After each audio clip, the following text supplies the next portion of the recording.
Ok. La química, a través de la historia, ha seguido renovando, son mis términos, ¿no? Ha ido evolucionando.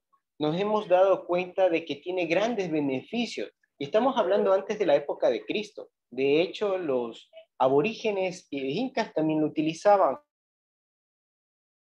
Se dieron cuenta, por ejemplo, para percutir lo que son el cuero, las pieles, ¿sí? También se utilizaban. Si ustedes ven en el gráfico, aquí se utilizaban en ese tiempo los egipcios. Los egipcios, al igual que en la actualidad, la potencia anglosajona, que es Britania y que es Estados Unidos, son los que llevan la posta en ciencia, en tecnología, igual con Rusia. En ese tiempo era la potencia mundial, Egipto, y ellos estaban también adelantados en lo que era la química.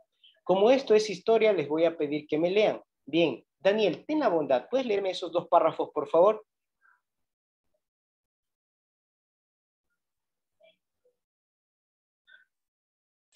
El agua es muy importante en las reacciones químicas que se llevan a cabo en las soluciones acuosas a nivel de laboratorio, en el ambiente natural, en los organismos vivos y, desde luego, en diversos procesos industriales. Muchas de esas reacciones involucran sustancias ácidas o básicas que en un momento dado alcanzan un equilibrio. Esta situación permite a los científicos entender y cuantificar cambios que se presentan en ciertos sistemas y, desde luego, modificarlos para el beneficio de la humanidad. Los ácidos y las bases son sustancias utilizadas desde la antigüedad. Se han encontrado papiros de cultura helenística donde se describe la utilización de vinagres y zumos de frutas como disolventes de ciertos metales. Los egipcios usaban sales como el carbono sódico, conocido como natrón, para desecar los cuerpos en la momificación. Bien, ellos todavía no tenían conocimientos químicos, pero ya podían utilizar, por ejemplo, el carbonato sódico que utilizaban las sales, ¿sí? Entonces, ellos todavía no reconocían que había una fusión de carbono, oxígeno y sodio. No lo sabían, pero ya lo estaban utilizando. Y miren, ya había uso de la química. Entonces, ¿a qué va este tema que tiene que ver con la electroquímica? Bien, nosotros debemos reconocer que todo lo que está envuelto en nosotros es materia. Ustedes ya saben que hay líquido, sólido y gaseoso. Así que todo que hay en la naturaleza produce una reacción. El ser humano ha ido descubriendo, y voy poniendo las partes más importantes, de hecho, hemos generado ya en laboratorio varios experimentos que podemos hacerlos de forma industrial. Y la electroquímica está aplicada aquí, ¿sí? De hecho, aquí nos hace entender de que a medida que fue creciendo la tecnología, ha ido a beneficios para la humanidad, sobre todo en este siglo. Sobre todo en este siglo. Se ha abierto una halo de conocimiento. Ahorita vivimos en la época del conocimiento. Ellos todavía no sabían acerca de los ácidos y los básicos. Ustedes ya lo conocen. Si yo les pregunto qué es un ácido, ustedes ya pueden responder. Es cuando una solución pues tiene mayores iones de hidrógeno o hidrógeno. ¿Qué es una base? Es cuando una solución tiene mayor cantidad de iones de hidroxilo, pero ellos no lo sabían. De hecho, ellos pudieron utilizarlo, como dijo Daniel y lo leyó, pues como una sal, un carbonato de calcio, utilizaban vinagre y zumos de fruta sin saber. A continuación, aquí hay una figura, ¿sí? Que vimos y lo nombramos en la ley de los gases, Boyle, ¿sí? Esta figura genera más investigación. Este personaje también descubre el inicio de los ácidos y los bases, ¿sí? Léame por favor en este caso, Carla, léame por favor los dos párrafos.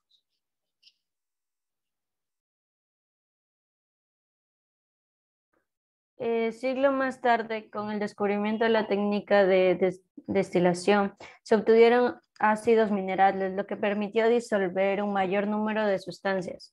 Sin embargo, ninguno de estos ejemplos sirvió para explicar lo que era un ácido y una base. En el siglo XVII, Boyle, basándose en observaciones y trabajos experimentales, concluyó que existe un grupo de sustancias que poseen propiedades semejantes a los que llamó ácidos y otras con propiedades diferentes a estas, a las que llamó bases. Luego de este planteamiento y un intento por explicar las propiedades observadas para las sustancias ácidas y básicas y poder entender su comportamiento, científicos como Arrhenius, Bruntel, Louris y Levy formularon diversas teorías. Todo este conocimiento ha permitido hoy en día una aplicación adecuada de estas sustancias.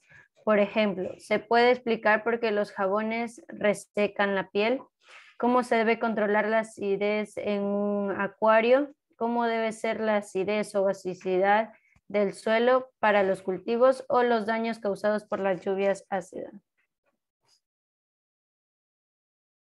Muy bien. Ustedes ya conocen aquí quién originó el descubrimiento de lo que son los ácidos básicos. Ahí tenemos un dibujo porque no tenemos fotografía. Él se pudo dar cuenta que en las soluciones ya habían algunas que tenían diferentes características, ¿sí?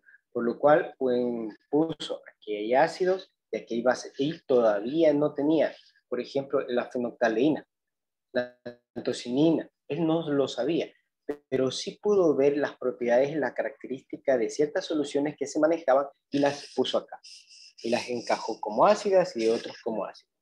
Después vinieron figuras, que es los que nos dieron prácticamente todo el conocimiento, como Arrhenius, Bruntel, Lowry, Lewis, y ellos nos impartieron más conocimiento que posteriormente, ¿qué es lo que hicieron?